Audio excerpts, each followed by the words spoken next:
Hey there, folks. I'm Matt Hansen. And I'm John Johnson. And you're listening to Planes, Trains, and Comic Books. The podcast where we discuss favorites we've reread, both classic and new comics we want to read, and everything else in between.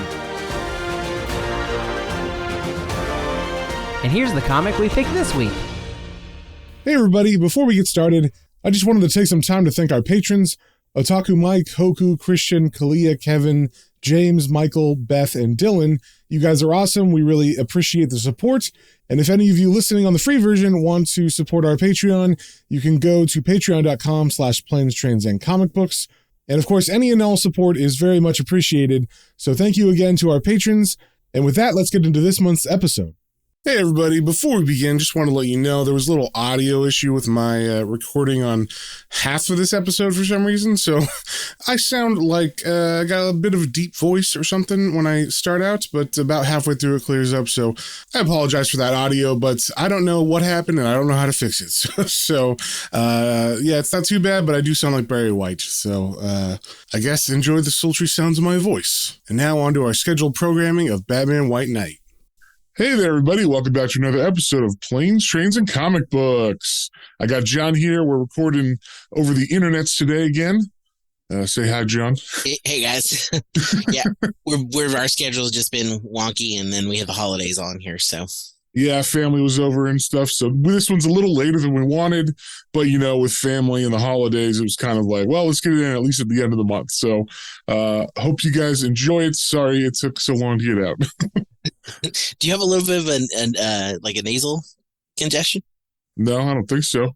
No, okay. Never, just me. It's just you, John. Your voice sounds deeper than normal. I didn't know if maybe you were just getting ready to do Batman voice or what. It's probably because I was doing Hellblazer all day this morning, so gotcha. my voices as usual. So that's one thing. If you this is a Patreon exclusive, hopefully you guys are listening to the Swamp Thing and Hellblazer's Matt's Minis, because listening to Matt get into doing the voices for people as it goes along, as he really got into it, was really fun to listen to. Yeah, I'm basically doing audiobooks now for comics, so check those out if you like getting in depth into issues in comics for Swamp Thing and Hellblazer. So yeah, but today for you patrons, we are doing Batman the White Knight. Which, did you know anything about this, John? All I knew was that you had mentioned it to me because you got to meet Sean Murphy.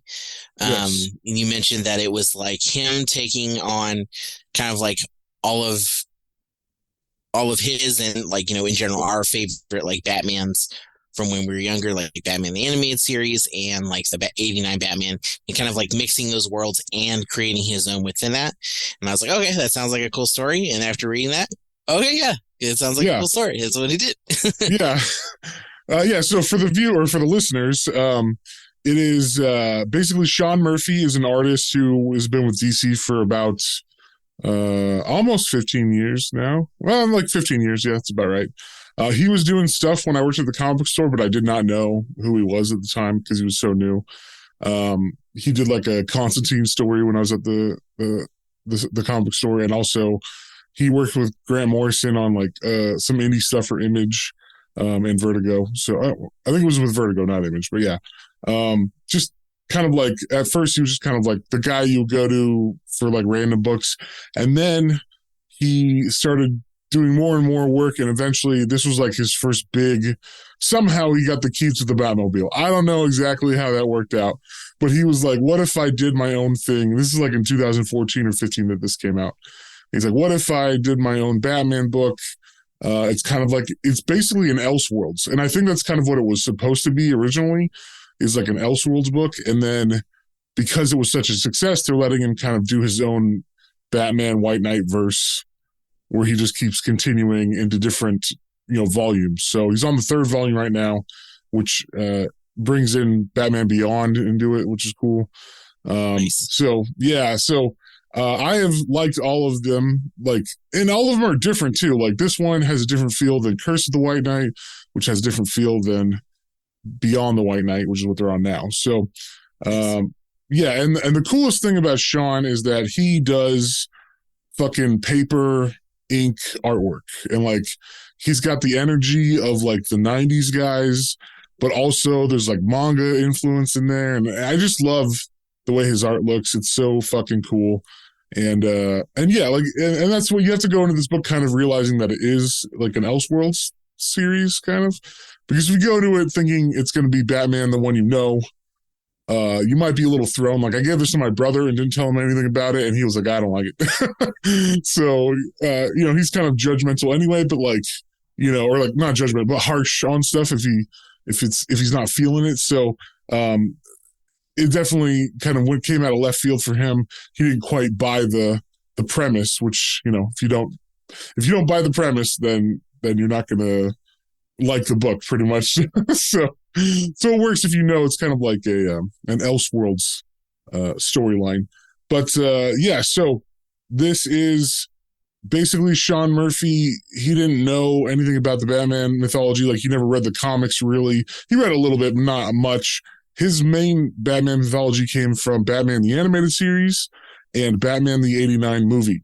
So, and I probably like the Batman Returns movie as well.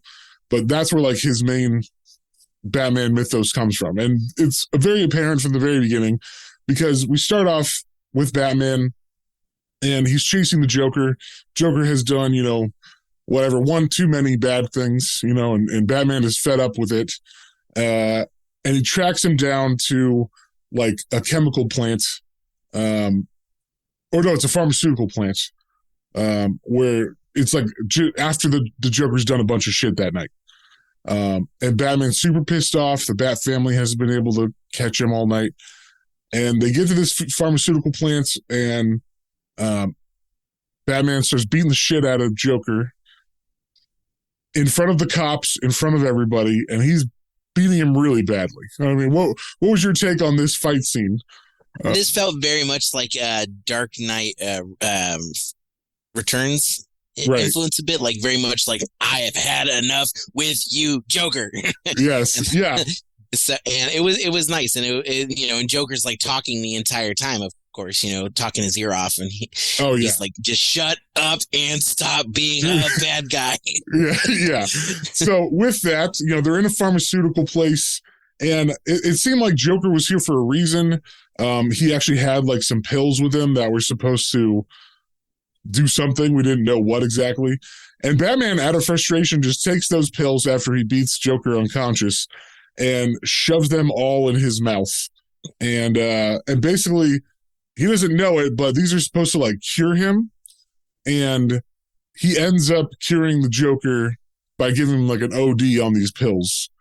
Like I don't know if they're psychiatric medicine or whatever, but also it looks super violent as he's shoving these pills down Joker's throats, and everybody there is like, Jesus Christ. Like no one wants to look as but Joker's basically like frothing at the mouth at the end of this, like he's having like a seizure or something. Yeah, and someone, of course, got all this on a camera phone. Yeah, like video camera, and they walk away. We don't see who it is. It's kind of like a mystery at first who this is.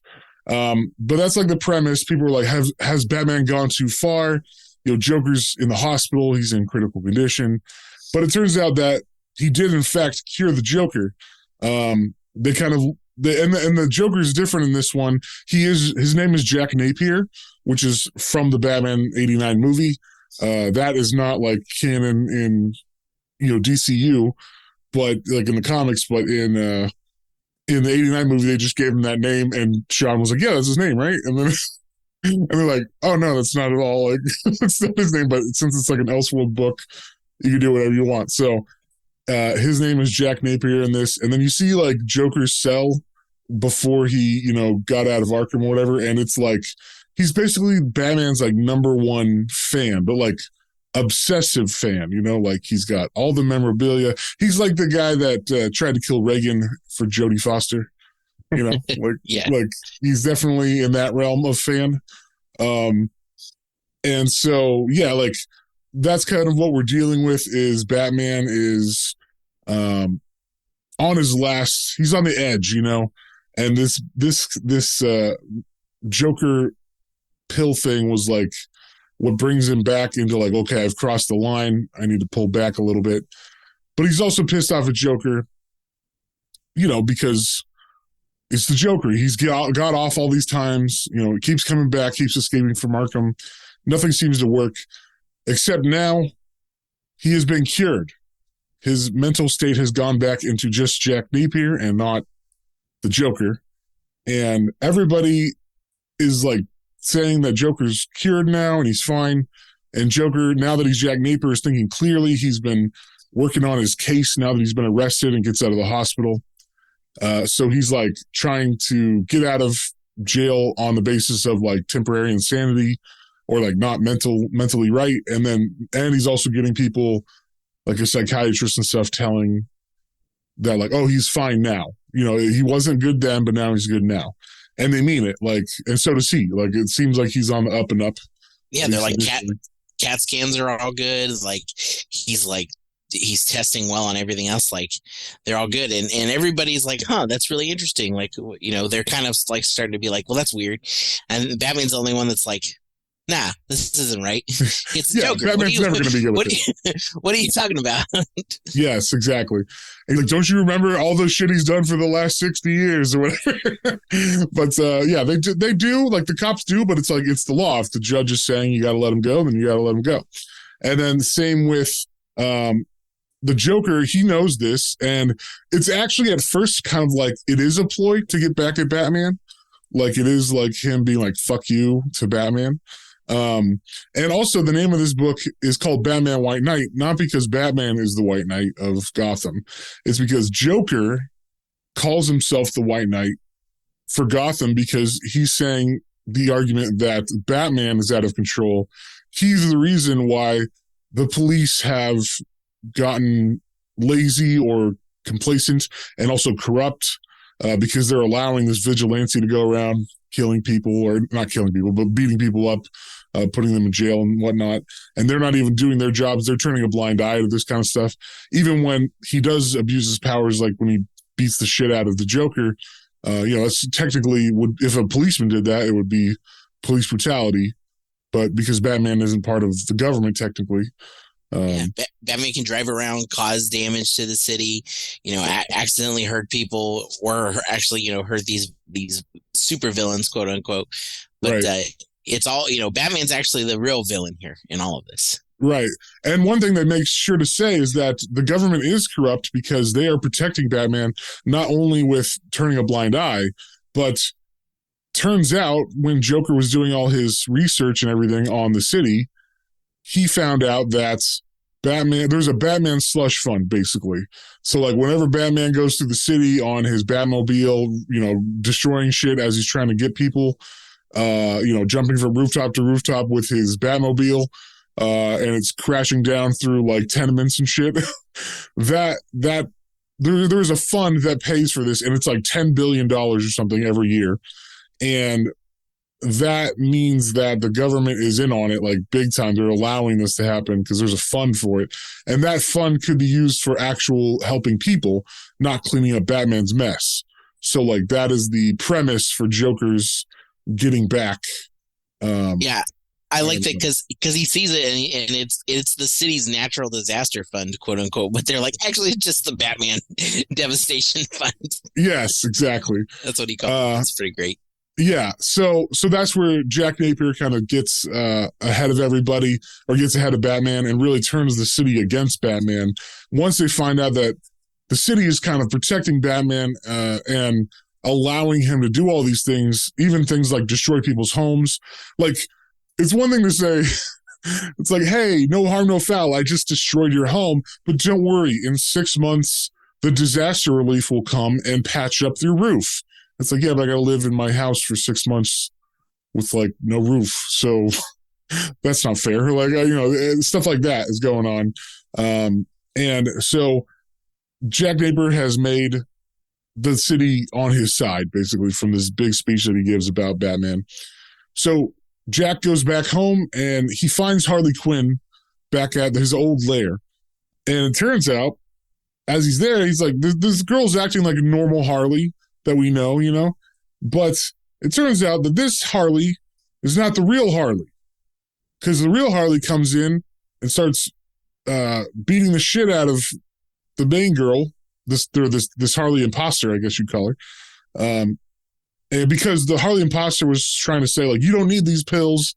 And Jack likes to be Jack. He doesn't want to be the Joker. So he's trying to be good, take these pills that keep him sane and fight the Joker away. And turns out that this fake Harley that's been there has been there for a while.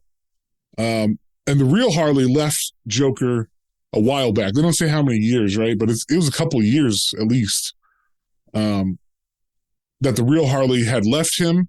And then this fake Harley just saw like an opening and was like, I'm just going to pretend to put on a Harley costume. And I like that that's the reason why she looks like she does now. Like she looks like the Margot, or what's her name? Margot Robbie? Margot Robbie, yeah. Yeah, she looks like the Margot Robbie version. And that's why there's a difference between the Batman animated version of Harley, who's got like the Jester costume, and the Margot Robbie, which has like the boy shorts and like the like crop top or whatever. Like that's the difference between the two. is the real Harley is that Jester costume, and the fake one is that Margot Robbie version, which makes sense, I guess. He's saying like basically that's a fake Harley. That's not the real one. It doesn't act like the Harley we all know and love, right? So she explains that there was a time when the Joker was not paying attention to her at all. He's just obsessed with Batman. And so that's why she left. And then in the meantime, this other girl stepped in and became Harley. So in the background also, oh wait, what were you gonna say?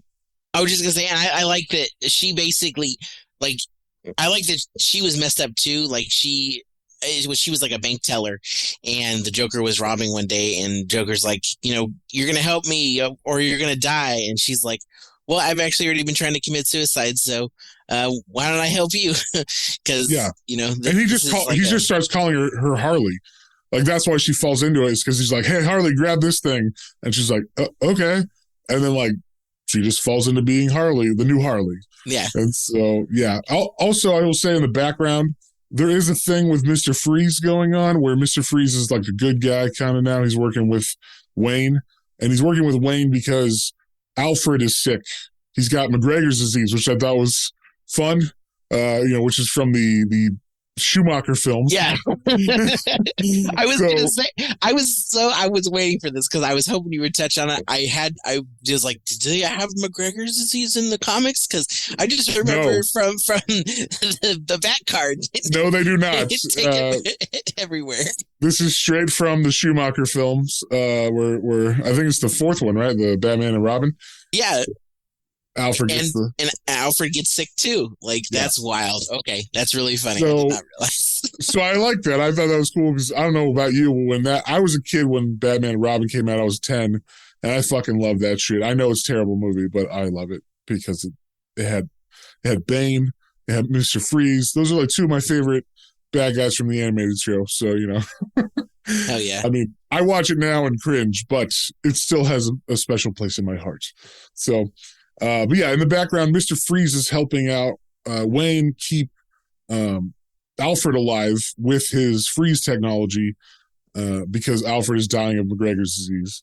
So, and then at the same time, like Wayne is giving him like a lab to work on to keep his wife, in suspended animation as well, to keep Mr. Freeze's wife in suspended animation so they can work on a cure for her as well. So, yeah, that's like going on in the background.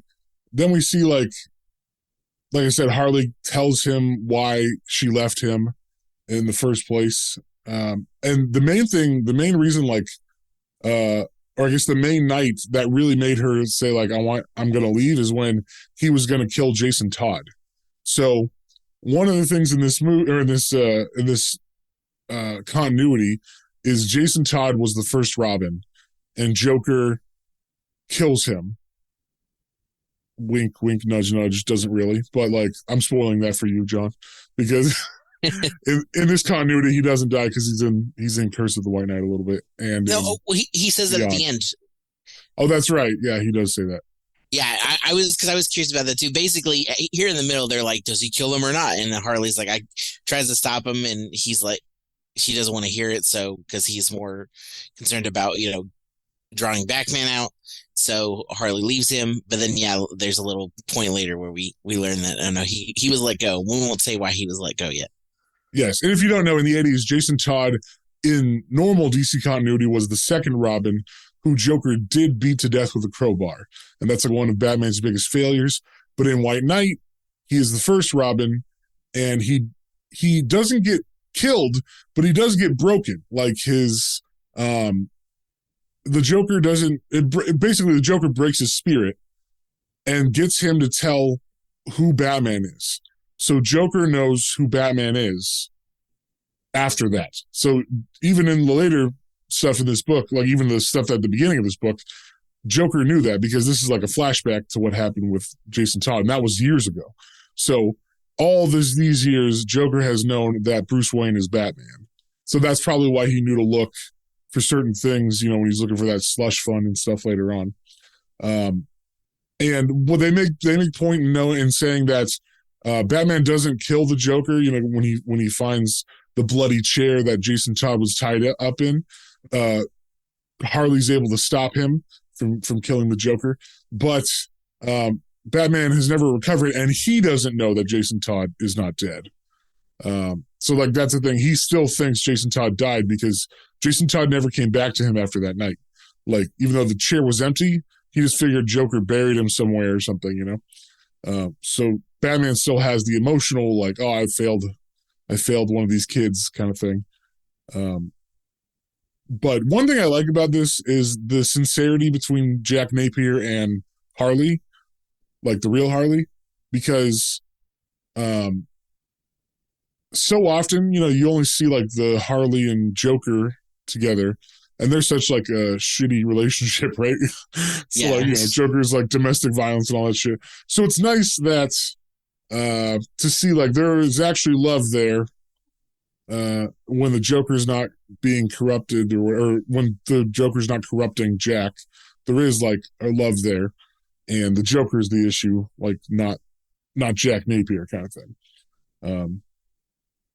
Did you think anything of their relationship in this? Like to see them so sincere with each other? Yeah, I liked it. I liked that they kind of like laid into more like part of that reason that's so strong is that we were reminded that Harley Quinzel was a psychiatrist, and like she actually, she really tried to dig in there and like, help him even as he was the Joker a bit. And she's kind of saw that dual personality thing with him. So it was nice. Yes. It was nice to see that. Yeah. Like she actually really, despite all the bad stuff going on, that she cared about the good person that was inside too. Right. Like that's who she fell in love with, was this Jack Napier. Yeah. And the Joker side, she like, I guess was kind of like an abusive relationship with that side of him. But once she got out, she realized how fucked up it was and like got better herself, and then is now trying to save Jack. Now, like I said, Jack Napier isn't doing this altruistically, like trying to help Gotham because he cares about Gotham so much. He really hates Batman, and he's willing to go out of his way and do some criminal activities of his own to make it so the city really turns on Batman. Oh, you don't say. Yeah.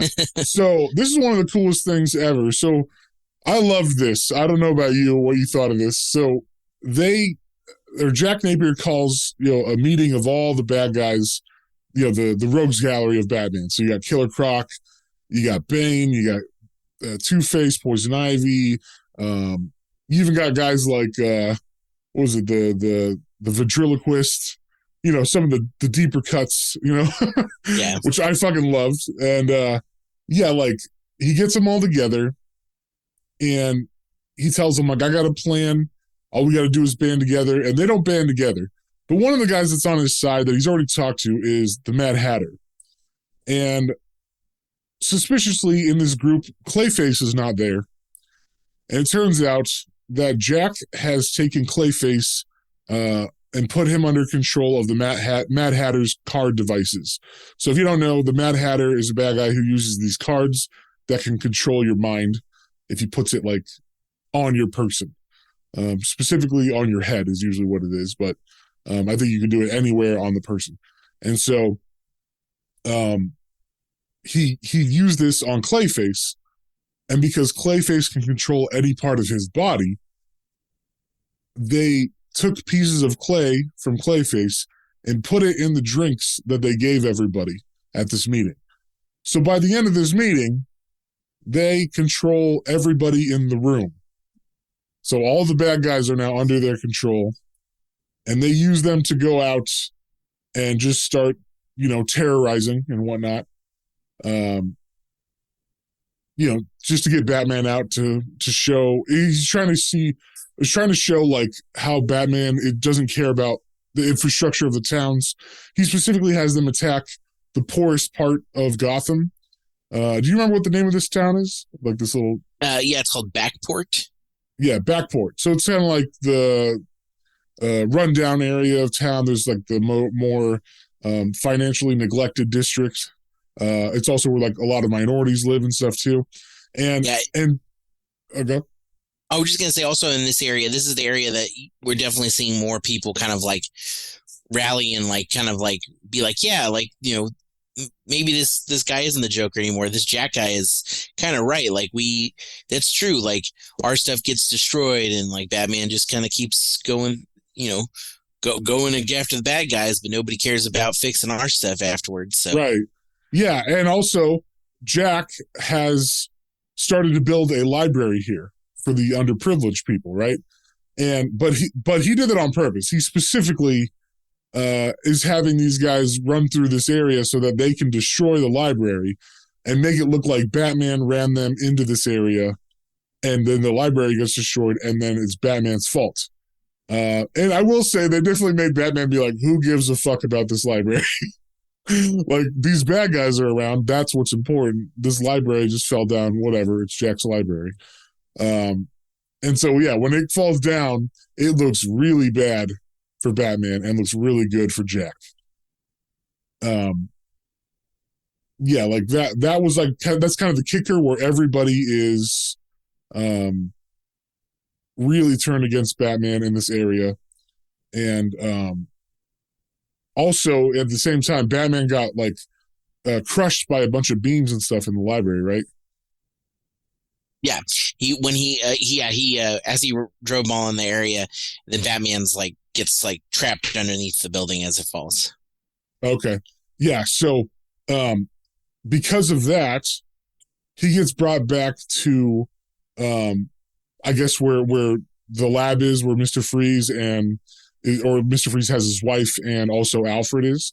And I guess Batman was so critically injured, he needed some of this technology to heal. And Alfred woke up and saw him in critical condition and gave Batman his like medicine. So Alfred ends up dying to give his life for Batman. Yeah. And he leaves a note. He leaves a note for Bruce that Bruce doesn't read immediately, and Bruce is just torn up by this, of course. It's like, basically his dad died again is what he's thinking of, Yeah. And so like that's like the big crux of this is everybody's now turning against Batman.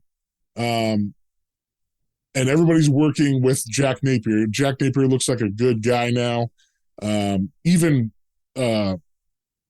Commissioner Gordon and people who were on Batman's side are now turned against him. Now in the background, the fake Harley has turned herself into a different villain. She has become what she calls Neo Joker, because she's like, Gotham needs a Joker. I'm gonna take his place and become Neo Joker. And so she kind of changes her outfit, makes it look different. And she figures out what Jack did with the Clayface and the other bad guys, because the other bad guys are still under control. So is Clayface.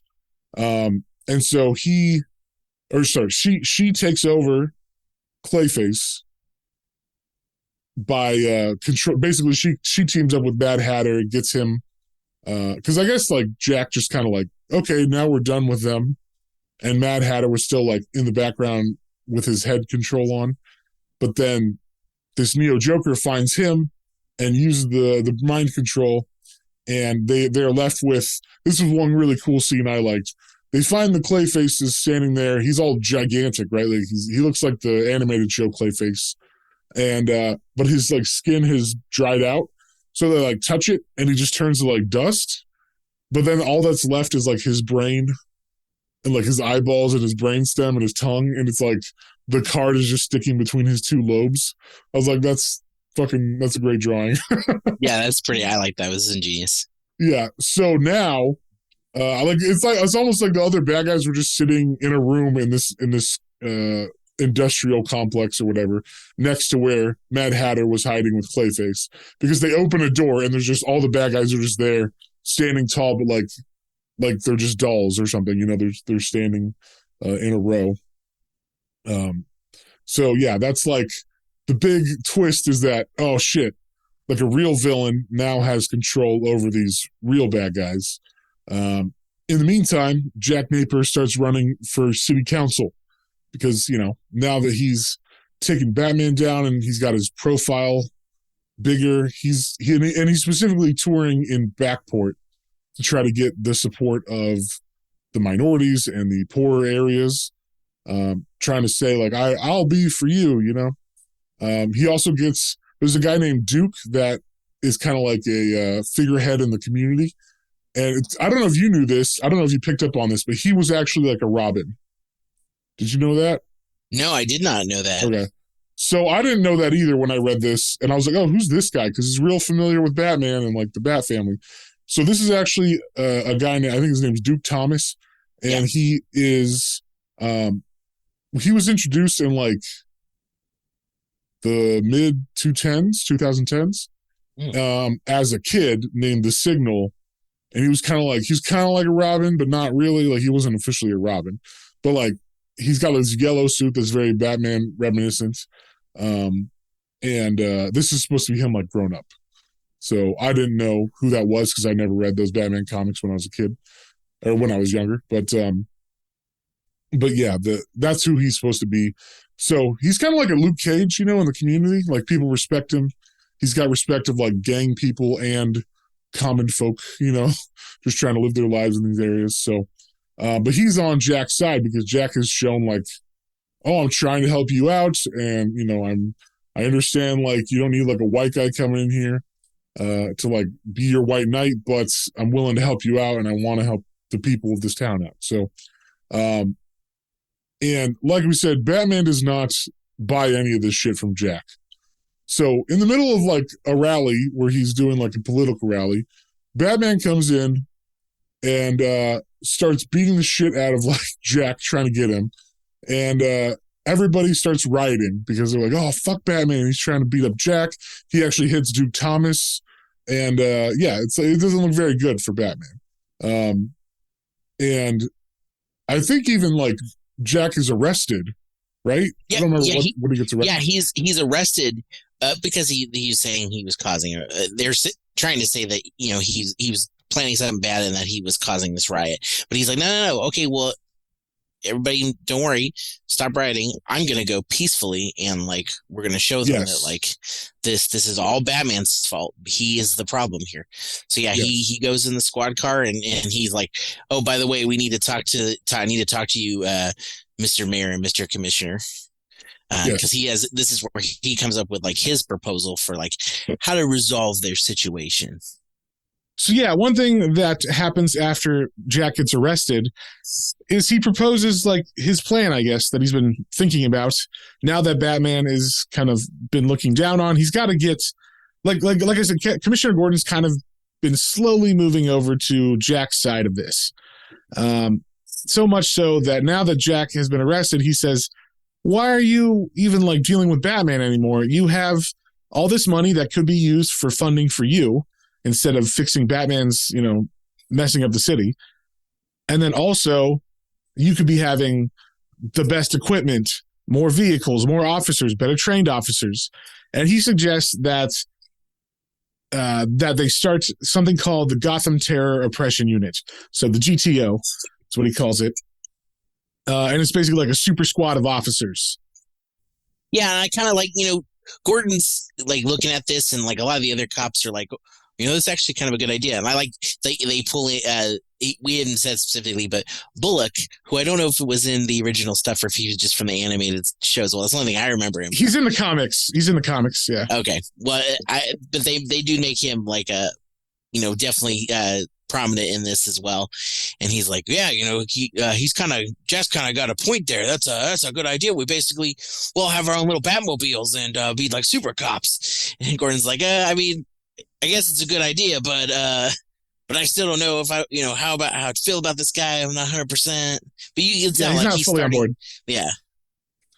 But also Renee Montoya is in this as well as like Bullock's partner. So you might know her. She's the Question now, but before she was in like the Batman animated series as well.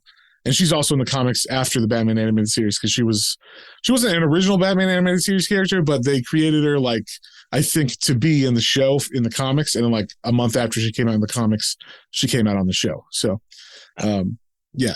But so like the police are now rallying behind this concept because he's saying, I'm not just going to fund, neglected areas of the city. I'm going to fund the city, including the police department. So he's getting them on his side.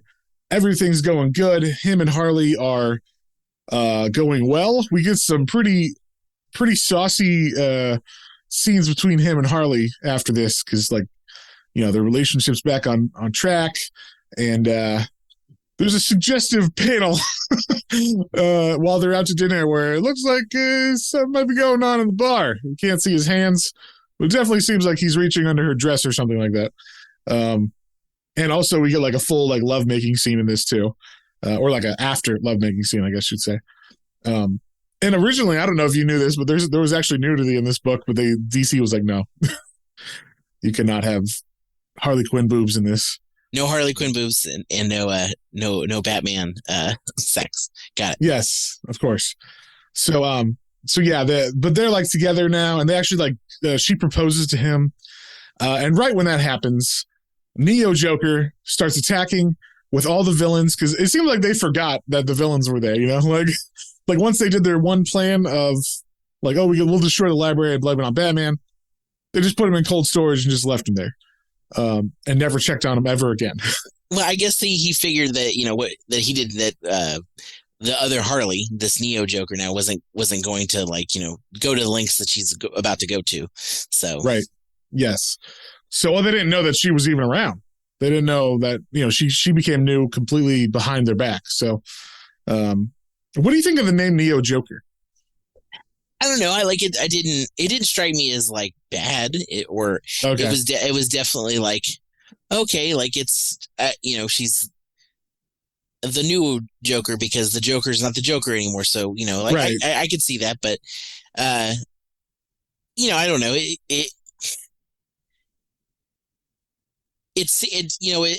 know. It makes sense, I guess.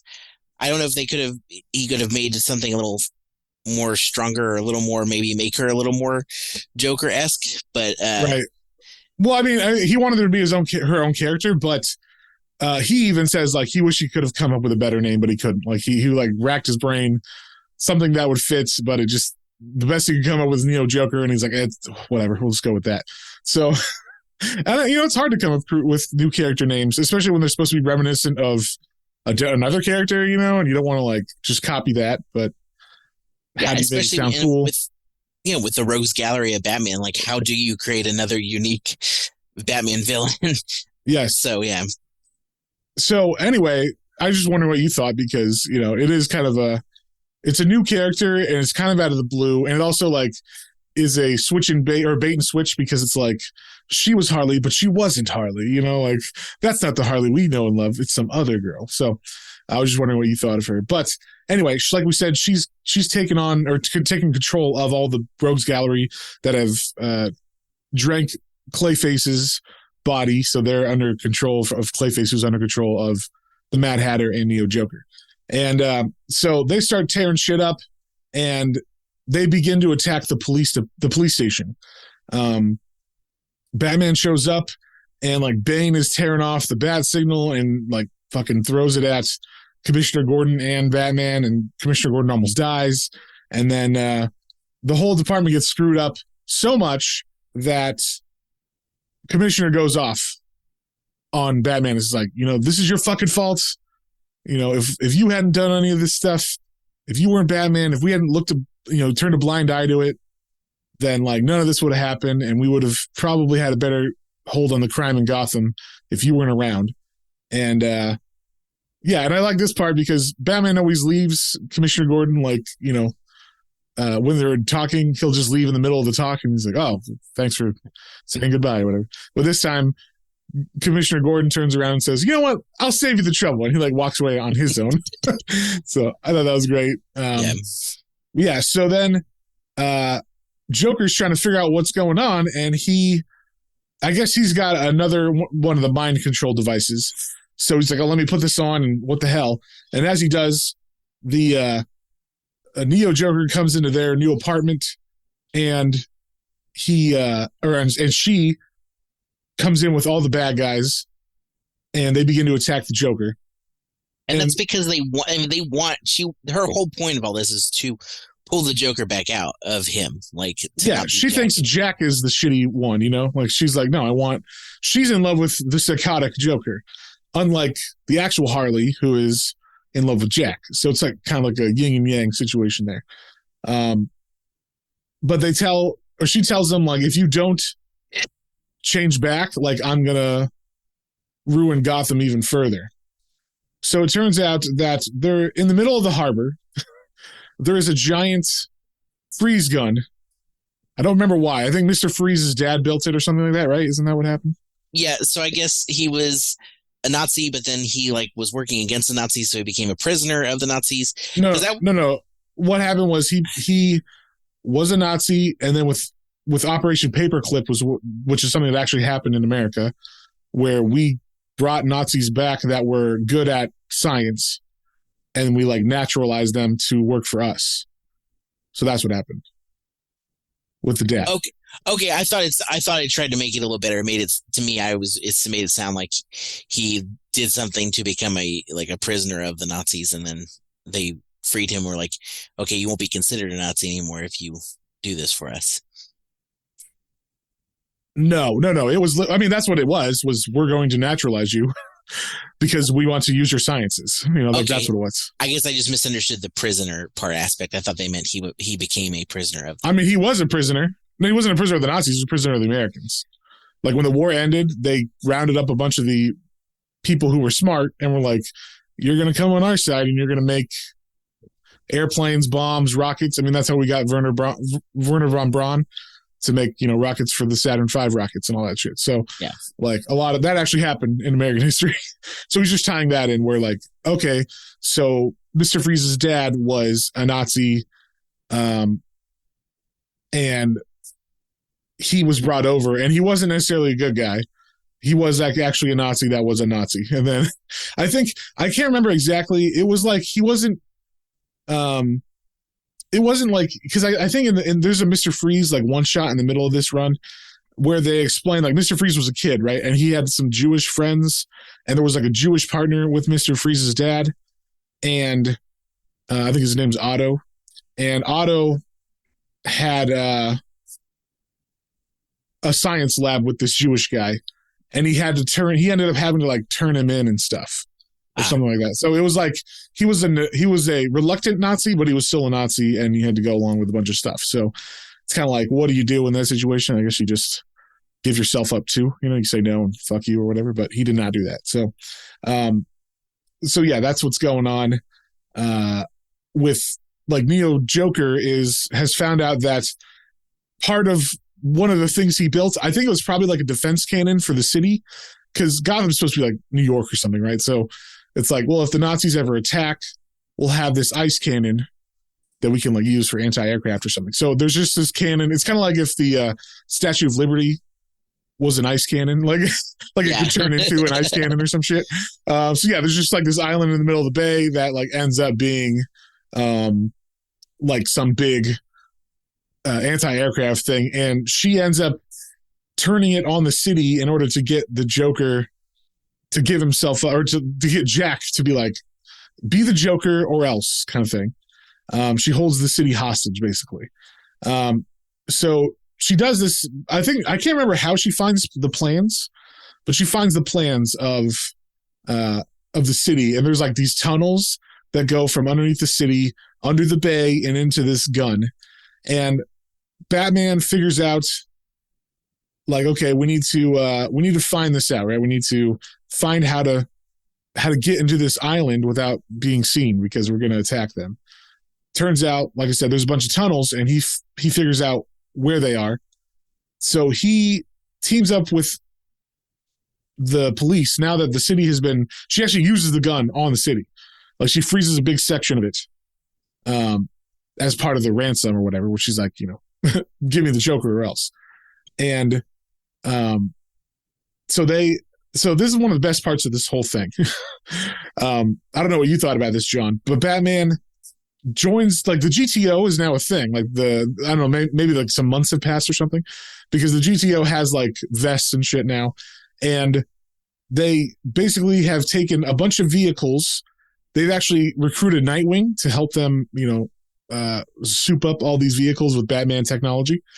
And so the GTO has all these really cool cars. I don't know what you thought about this, John. What did you think of all the cars in this? Anything? Well, yeah, it was kind of like a little Mad Max, a little bit of like, what's the, I'm blanking on the name of the movie. Like, not Fast and Furious, but there's, not Triple X or something? not Triple X. No, it made me think of an older one with, Steve McQueen. Bullet. Bullet. Yeah, okay. I guess Bullet. Yeah, sure. I mean, there was a lot of ones. Gone in 60 Seconds. I don't know. There's a lot of. There's a lot of muscle, like a lot of cool muscle cars souped up. It seems like like a Batman Year One type cars. Yeah, they're not really muscle cars though. Yeah, they're more like Datsuns and kind of like I'd say like Japanese import kind of cars. Okay. More than muscle cars. They're not like Chargers. There are some more than that, but like a lot of them are those Datsuns and stuff. But one of the other things that they have in this arsenal is the smorgasbord of every Batmobile that's ever been in anything Batman. So they have the 89 Batmobile in this, which is fucking awesome. You know what? Actually, I messed up on the order of this because there's two Batman scenes with the Batmobiles. The first one is the one from earlier that we were talking about, and that is when the GTO and the police are teaming up to capture Batman. So they actually arrest Batman that first time. And then the second time is right now. And this is when they go and find out about the caves that go to this gun in the middle of the harbor. But Batman and Joker team up with the GTO, and they take all the Batmobiles and begin to take the tunnels into where that gun is, like in the middle of the harbor. So yeah, they basically all take a different tunnel and a different Batmobile, and they all are going to meet there. Yeah, because there's multiple tunnels. So, and it's like everybody. It's Barbara as Batgirl. She's on the GTO. Nightwing. Jason Todd, like we said, is not in this one because he's supposed to be dead. But like Gordon is working with Batman. Now they're all like reluctantly working with Batman. There's still tensions, of course, because they just arrested him, and no one's happy about that. Yeah. Oh, I forgot to say your favorite Batmobile, because that's what Dick Grayson or Nightwing is driving, is the animated Batmobile. The animated series Batmobile is in this too. So they got the tumbler, they got everything. So yeah, all of those ones are riding, and right as they start riding, the Joker or Jack is riding in Batman's car, like inside in the side passenger seat. And all of a sudden, as Batman's talking to Jack, he turns into the Joker, because Batman's like, "Oh, you should try to pretend to be the Joker when you see her. It might throw her off." And he's like, "I won't be pretending." And then you see Joker is transformed, and Batman's like, "Oh, fuck." So now this is where everybody's riding through the tunnels to the gun in the middle of the harbor, and they run into all these bad guys. They run into Bane. This was interesting. I thought he doesn't have a problem just fucking murdering some of the bad guys here. In the book, I'm talking about Sean. Like, Sean just takes out Killer Croc, gets like almost torn in half. He gets shot by a bunch of people as he's like picking up a car. Bane, I think does he get beheaded in this? I think he gets hurt, but I don't think he's supposed to be beheaded per se. Okay, because there's one where someone dies for sure in this. I can't remember who it is. Poison Ivy gets shot with the ice gun because Mr. Freeze is on their side. And finally, Joker is now the Joker, and he's actually on Batman's side. He's more mad that Neo Joker has taken his place. And so I like this scene. He's like on the front of the Batmobile, like he's an ornament or something. And he leaps off of it and he jumps and punches Neo Joker in the face. And as he does that, the little control apparatus that was on her head falls off, and Clayface's head falls onto the ground. And the card falls out. So instantly that happens. Clayface gets pulled out of everybody and gets amalgamated back into Clayface, and he is pissed. I love it. Yes, he's very pissed at Jack because Jack's the one who did it to him, or Joker. And then at the same time, like, Neo Joker is able to kind of get out of the way and escape in the meantime. But yeah, Clayface just goes off trying to kill Jack, and they Jack and Harley climb into the Batmobile and take off. The new Batmobile, I should say, the one from this book. And Clayface gets super gigantic and starts trying to smash him, and it's pretty awesome. And then like there's like a scene where like there's a big door closing. It's like closing in 5, 4. And you see it get smaller and smaller and smaller, and there's like no way that Batmobile is going to make it. And then as they go through the door, we find out that each side of the Batmobile can turn into its own motorcycle, and that's why it has like separate suspension or whatever for each one. So Harley actually gets one side of that because the other side blows up, and Jack is able to jump on the back of it, right? Like, I can't remember how Jack gets off, but yeah, that you think at first maybe he died because we only see Harley. Yeah. And we see Neo Joker is right next to Harley, and she's on what's her name? Ruby Rocket, I think is the name. Yeah, her little like a big rocket that she rides around. Yeah. Is it Ruby Rocket? Roxy Rocket. That's what it is. Roxy Rocket. Yeah, it is Roxy Rocket. Yeah, so Roxy Rocket, which is a villain from the animated show only, pretty much. She has like this big rocket that she rides around, like an Acme rocket style, like from Looney Tunes or some shit. And she is not on it now. Now Neo Joker is on it with the Mad Hatter, and they're riding. In the meantime, all the tunnels are filling up with water, and that's where all the other like GTO members and other Batmobiles and stuff are. Oh, and that's what happens. We do see Bane, I think, drowns with the water's coming. And then Killer Croc is like bleeding in the water. So you don't know if he lives or not until maybe the end. But yeah, I'm pretty sure Bane actually dies in this book because I was sad. I was like, why? It's one of my favorite villains. Why does he have to die? But yeah, it was fun. Like he didn't pull any punches with this. And it's kind of cool because it's like, that means going forward, he's got to figure out stuff like, oh, he can't use Bane now. He can't use Killer Croc. Or if he does, Killer Croc might be wounded or something, you know? So, but yeah, so at the end of that, they switch the gun to be able to turn, I guess, the reverse of ice. He's melted, I guess. So it melts the city, and the city goes good. So yeah, everybody pretty much is able to escape alive. Joker, we see Batman finds the Joker like floating, so he didn't make it unscathed, but he's not dead. And he pulls but Batman saves him. Yeah, Batman literally gives him CPR and stops him from drowning. So he saves his life. And then we see Harley catch up with Neo Joker, and she starts beating the shit out of Neo Joker, which is pretty great. She actually stabs her with a knife, which is fun. Like two Harleys fighting. And but she doesn't go too far. She stabs her in the shoulder, but she leaves her alive, ties her up, and then comes back on the motorcycle to the docks of what's the name of this place? The port. Backport. Backport. Yeah. So Backport. She sees that Joker is still Jack Napier right now, and so she's very happy about that. He hasn't switched, but he does give himself up. He does say, like, this was my fault, you know, with the bad guys being mind controlled and all that.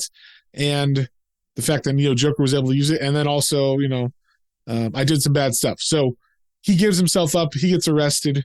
I what? I just want to say, like, I like that there was like basically Batman and Joker came to an agreement like that. Okay, we're gonna do this, but you have to give yourself up. And he's like, okay, I'll do that, but you have to like basically let Harley go scot free. And he's like, all right, like I guess we'll work that out. But you have to tell me about Jason. And that's where we learned that he didn't kill Jason. He basically beat Jason to a pulp. And as he's like gonna like cut his throat, be like, what are your last words? He says, oh, I wish I had known Bruce Wayne. I wish I'd never met Bruce Wayne. And so like, it's that he broke with Jason's spirit.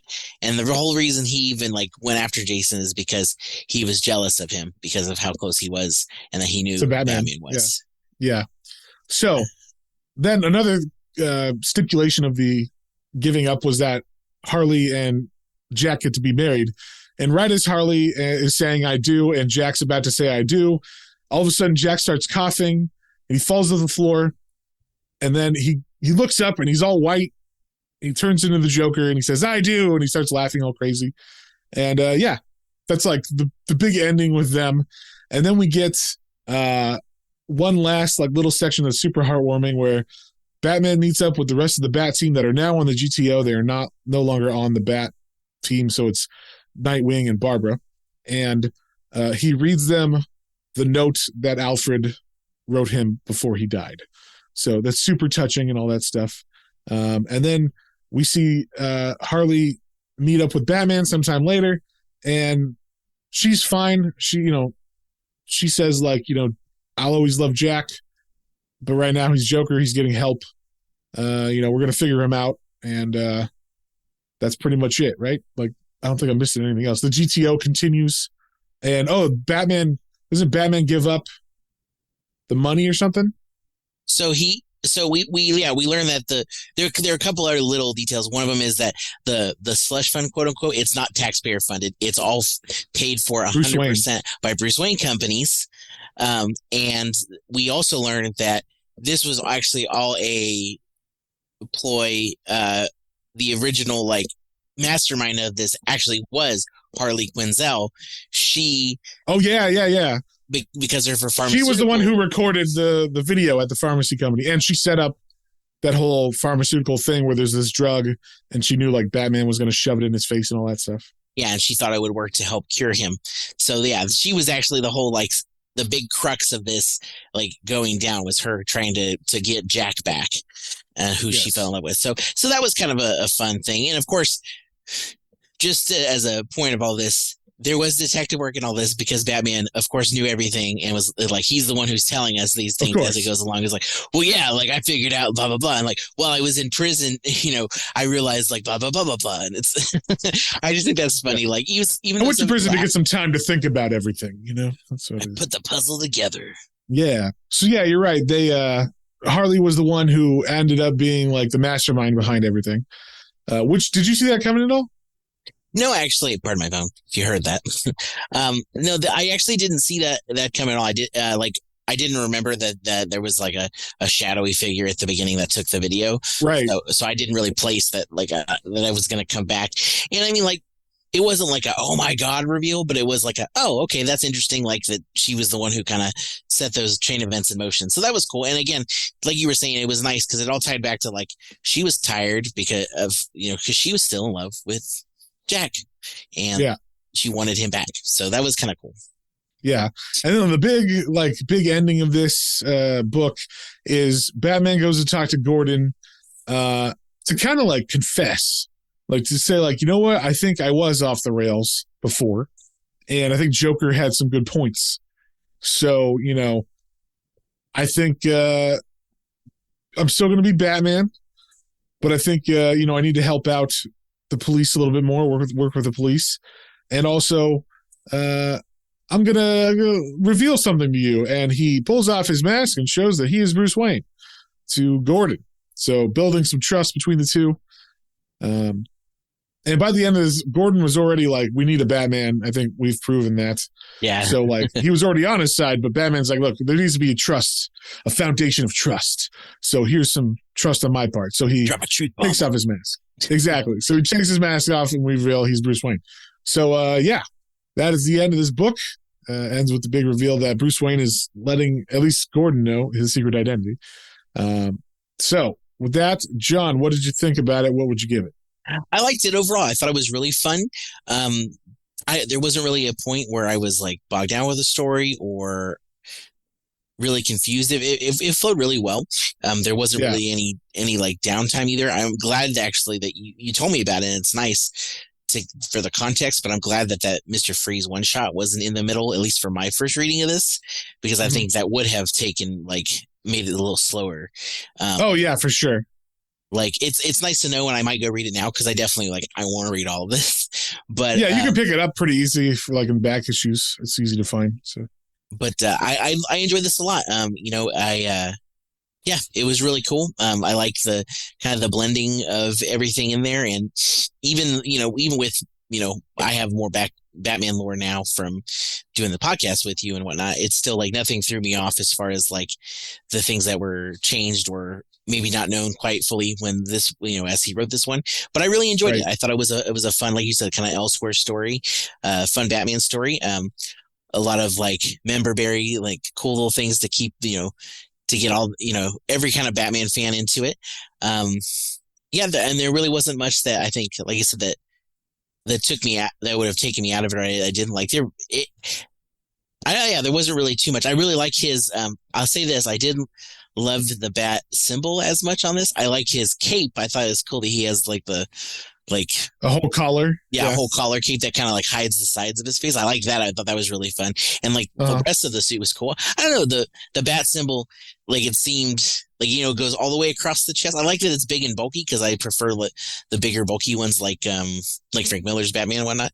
But I don't know, it was weird that it like goes across the chest and then and it almost seems like it doesn't stop. Like there's no end to the wings. It's almost like Nightwing. It's like Nightwing's. That's a good representation of it. But overall, I liked it a lot. That's nitpicking at that point. I didn't like the bat symbol as much. Right. Yeah, John, what the fuck? But yeah, so what would you give it? I would say overall, this was a really good story. It was a cool way, like I said, to mix some of the lore in there, kind of get a little bit of the Rogues Gallery villains in there. Even if you didn't have them predominant in the story, everybody got a little splash of them doing something on the page. I love that they had the Penguin, and it was Penguin's look from the animated series, so just the fat round ball of a man. And there was one scene where he's not really doing much, but he's coming into a fight or whatever, and he's floating down with his umbrella parasol. But it's just a gigantic round balloon man in the sky with his little umbrella. The Eggman are raining. Yes. So little details like that. I will say Sean Gordon Murphy and the other gentleman that helped with the art on this. Matt Hollingsworth did the colors. Okay. Yeah.